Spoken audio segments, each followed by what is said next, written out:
नमस्कार मित्र, आपण पाहत आहेत टेक्नो टीचर यूट्यूब चॅनल। आजचा अपडेट शासन निर्णय या ठिकाणी येत आहे की पेन्शनधारक आणि त्यांच्या कुटुंबासाठी मोठा बदल करण्यात आला आहे। महाराष्ट्र शासन वित्त विभागाने 7 एप्रिल 2026 रोजी एक महत्त्वाचा शासन निर्णय या ठिकाणी निर्गमित केलेला आहे। यामध्ये वारसांना त्वरित लाभ मिळणे, नवीन कार्यपद्धती आणि थकबाकी मिळणे सोपे झाले आहे।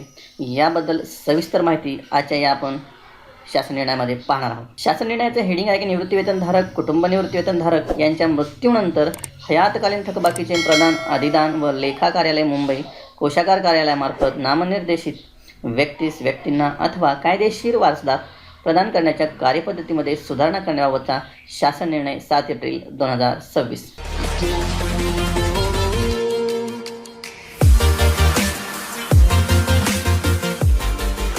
महाराष्ट्र शासन वित्त विभागाने 7 एप्रिल 2026 रोजी शासन निर्णय या ठिकाणी निर्गमित केला आहे आणि प्रस्तावना या ठिकाणी दिलेली आहे की निवृत्तीवेतनधारकांच्या कुटुंब निवृत्तीवेतनधारकाच्या मृत्यूनंतर निवृत्तीवेतनाच्या कुटुंब निवृत्तीवेतनाच्या हयातकालीन थकबाकीचे प्रदान महाराष्ट्र कोषागार नियम पुस्तिका 1968 मधील 359(1) ब नुसार त्याने नामनिर्देशित केलेल्या व्यक्तीला किंवा त्याच्या वारसाला त्याच्या मृत्यूनंतर 1 वर्षाच्या आत त्यांनी अर्ज सादर केल्यासच देण्याबाबतची तरतूद आहे। म्हणजे यापूर्वीचा जो काही नियम आहे तो या ठिकाणी सांगितलेला आहे।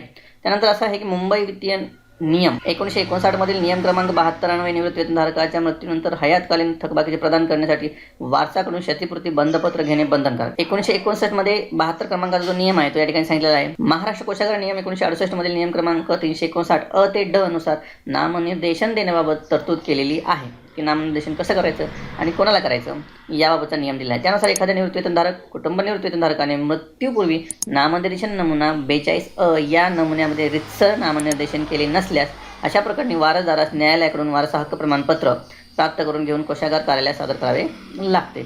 ही जुनी पद्धत या ठिकाणी त्यांनी सांगितलेली आहे। शेवटचा मुद्दा आहे, वारसदारांना सदर नियमाबाबत माहिती नसल्यामुळे अर्ज वेळेत सादर करण्यासाठी क्षतिपूर्ती बंधपत्र वारसा हक्क प्रमाणपत्र प्राप्त करून घेण्यासाठी कालापव्य व आर्थिक बोजा वारसदारावर येतो। यामुळे महाराष्ट्र कोषागार नियम 1968 नियम क्रमांक 359(1) ब मुंबई वित्तीय नियम 1959 मधील नियम क्रमांक 72 च्या तरतुदीमध्ये सुधारणा करण्याचे शासनाच्या विचाराधीन होते। त्या अनुषंगाने खालीलप्रमाणे निर्णय घेतला आहे। ही झाली आपल्या शासन निर्णयाची प्रस्तावना। आता निर्णय काय पहा, महाराष्ट्र कोषागार नियम 1968 आणि जो दुसरा नियम आहे मुंबई वित्तीय नियम 1959 मधील जे नियम क्रमांक होते ते थोडेसे जाचक होते। त्यामध्ये सुधारणा करण्यासाठी या ठिकाणी शासन निर्णय दिला आहे की महाराष्ट्र कोषागार नियम 1968 नियम क्रमांक 359(1) ब मधील 1 वर्षाची अट शिथिल करण्यात येत असून ती 5 वर्षे करण्यात येत आहे। म्हणजे या ठिकाणी पहा, ज्या व्यक्तीला नामनिर्देशन केलेलं आहे त्याचा जो अर्ज करण्याची मुदत होती ती वाढवलेली आहे। नामनिर्देशित वारसदाराने हयातकालीन थकबाकी मिळण्यासाठी अर्ज अधिदान व लेखा कार्यालय मुंबई कोषागार कार्यालयात करणे आवश्यक आहे। तो 5 वर्षापर्यंत करता येईल। आता नामनिर्देशित वारसदाराने निवृत्तीवेतनधारक कुटुंब निवृत्तीवेतनधारकाच्या मृत्यूच्या दिनांकापासून 5 वर्षाच्या आतमध्ये अधिदान व लेखा कार्यालय मुंबई कोषागार कार्यालयास अर्ज सादर केल्यास हयातकालीन थकबाकी रक्कम परिगणना करून अधिदान व लेखा कार्यालय मुंबई कोषागार कार्यालयाने त्यांच्या स्तरावर रक्कम प्रदान करण्याबाबत कारवाई करावी। कुटुंब निवृत्तीवेतनधारकांनाच हा शासन लागू नाही तर कोषागार कार्यालय किंवा मुंबईचं जे लेखा कार्यालय आहे यांना सुद्धा सूचना करतो की मुदतीमध्ये आलेल्या अर्जाची परिगणना करून रक्कम प्रदान करण्यात यावी। 3 नंबरचा मुद्दा या ठिकाणी आहे की नामनिर्देशित वारसदाराने निवृत्तीवेतनधारक कुटुंब निवृत्तीवेतनधारकाच्या मृत्यूच्या दिनांकापासून 5 वर्षानंतर अर्ज सादर केल्यास अधिदान व लेखा कार्यालय मुंबई कोषागार कार्यालयाने अशा प्रकारे हयातकालीन थकबाकीची मागणी अमान्य करून तसे संबंधित वारसदारास कळावे। म्हणजे 5 वर्षानंतर जो कर्मचारी आहे त्याची मृत्यू झाल्यानंतर किमान 5 वर्षापर्यंत अर्ज करायचा आहे। पण जर 5 वर्षापर्यंत अर्ज केला नाही त्याच्यानंतर अर्ज केला तर थकबाकी दिली जाणार नाही असं कार्यालय त्या वारसदारास कळवणार आहे। महाराष्ट्र कोषागार नियम 1968 मधील क्रमांक 359 अ ते ड नुसार नामनिर्देशन देण्याबाबत तरतूद केलेली आहे। त्यानुसार एखाद्या निवृत्तीवेतनधारक कुटुंब निवृत्तीवेतनधारकाने मृत्यूपूर्वी नामनिर्देशन नमुना 42 अ या नमुन्यामध्ये रितसर नामनिर्देशन केले असल्यास अशा प्रकारे निवृत्तीवेतनधारक कुटुंब निवृत्तीवेतनधारकाच्या मृत्यूनंतर नामनिर्देशित व्यक्तीस मुंबई वित्तीय नियम 1959 मधील नियम क्रमांक 72 अन्वये क्षतिपूर्ती बंधपत्र भरून देण्याची आवश्यकता नाही। तसेच नामनिर्देशन नसलेल्या प्रकरणी वारस प्रमाणपत्र प्राप्त झालेल्या वारसदारांना क्षतिपूर्ती बंधपत्र भरून देण्याची आवश्यकता नाही। म्हणजे या ठिकाणी सांगितलं आहे की तुम्हाला क्षतिपूर्ती बंधपत्र भरून देण्याची गरज नाही किंवा तर ज्याने रितसर नामनिर्देशन 42 अ भरून दिलेला आहे आणि ज्यानं भरून दिलेलं नाही त्यानं वारस प्रमाणपत्र जर सादर केलं असेल तर त्याला तो भरून द्यायची गरज नाही। निवृत्तीवेतनधारक कुटुंब निवृत्तीवेतनधारक यांनी कोषागार कार्यालयात नामनिर्देशन केलेले नसल्यास अशा प्रकरणी हयातकालीन थकबाकी रक्कम रुपये 1 लाखापेक्षा जर कमी असल्यास अधिदान व लेखा कार्यालय मुंबई कोषागार कार्यालयाने त्यांच्या स्तरावर खालील कागदपत्राच्या आधारे हयातकालीन थकबाकी रक्कम प्रदान करण्याबाबत कारवाई करावी। या ठिकाणी मुद्दा आहे की तहसीलदार यांच्याकडून प्राप्त झालेले वारसा प्रमाणपत्र सादर करावे। जर नामनिर्देशन केलेलं नसल्यास आणि जी थकबाकी रक्कम आहे ती 1 लाखापेक्षा कमी असल्यास तर त्याबद्दल कोणकोणते कागदपत्र जमा करण्यात यावे, कोणती कारवाई करण्यात यावी. पात्र तहसीलदार यांच्याकडून प्राप्त झालेले वारसा प्रमाणपत्र, निवृत्तीवेतनधारक, कुटुंब निवृत्तीवेतनधारक ज्या कार्यालयातून सेवानिवृत्त झाले आहेत त्या कार्यालयाकडून कार्यालय प्रमुख, आहरण व संवितरण अधिकारी यांच्याकडून प्राप्त झालेले कुटुंब तपशील प्रमाणपत्र सुद्धा जमा करायचं आहे. म्हणजे त्यामध्ये आपलं वारसदाराचं नाव असेल. निवृत्तीवेतनधारक, कुटुंब निवृत्तीधारक हे हयात असताना केलेले नामनिर्देशन मृत्यूपत्र वारसदाराने उपलब्ध करून दिल्यास त्याबाबत वारसदारांची रक्कम मिळण्याबाबत स्वयंघोषणा प्रतिज्ञापत्र, या ठिकाणी वारसदाराची रक्कम मिळण्याबाबत स्वयंघोषणापत्र द्यायचं आहे.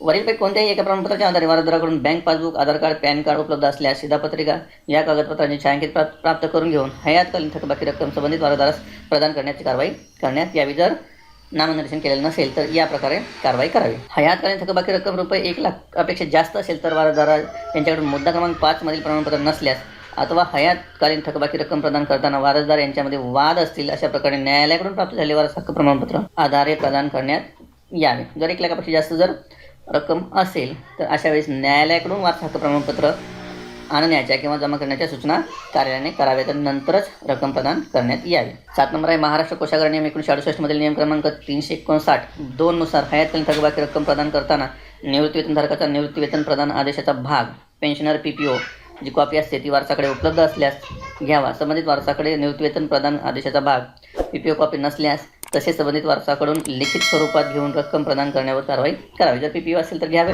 नसेल तर तसा लिखित वारसाकडून लिहून घ्यावं आणि रक्कम द्यावी. महाराष्ट्र कोषागार नियम 1968 मधील नियम क्रमांक 359 नुसार कुटुंब निवृत्तीवेतन ज्यांना लागू आहे अशी प्रकरणे वगळून निवृत्तीवेतन प्रदान आदेशाचा भाग PPO आणि हयातकालीन थकबाकी रक्कम वारसदारांना यांना प्रदान केल्याबाबतच्या माहितीची सहित निवृत्तीवेतन प्रदान आदेशाचा भाग अधिदान व लेखा कार्यालय मुंबई कोषागार कार्यालयाकडे संबंधित महालेखापाल कार्यालयास परत पाठवावा.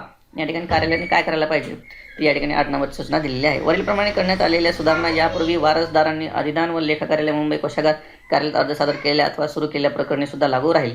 या सर्व सूचना किंवा सुधारणा हा शासन निर्णय निघण्याच्या पूर्वी किंवा लागू होण्याच्या अगोदर जर कोणी अर्ज केलेला असेल ज्या वारसदारांनी त्यांनासुद्धा हा शासन निर्णय लागू राहील.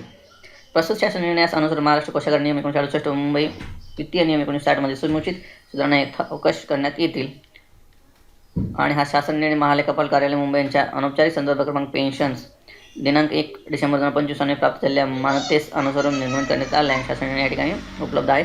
रविकुमार लिंगनवाड शासनाचे उपसचिव आहेत यांनी हा निर्गमित केलेला आहे. अशा प्रकारे आजचा हा महत्त्वाचा शासन निर्णय जे निवृत्तीवेतनधारक आहेत आणि कुटुंब निवृत्तीवेतनधारक आहेत यांच्या मृत्यूनंतर हयातकालीन थकबाकीचं प्रदान कसं करायचं, ज्या जाचक अटी होत्या 1968 आणि 1959 जे नियम होते त्यामध्ये जे नियम क्रमांक 72 आणि 359(1)(ब) जे होते त्यामध्ये सुधारणा करून थोडंसं सोपं केलं आहे की 1 वर्षाची अट 5 वर्षापर्यंत नेलेली आहे. 1 लाखापेक्षा जर कमी रक्कम असेल तर तहसीलदार यांचं प्रमाणपत्र आणि 1 लाखापेक्षा जास्त जर रक्कम असेल तर न्यायालयाचं वारसा प्रमाणपत्र दाखल करावं असं या ठिकाणी सुधारणा करण्यात आलेल्या आहेत. व्हिडिओ जर आवडला तर व्हिडिओ लाईक करा. काही सूचना असतील तर कमेंट बॉक्समध्ये नक्की करा.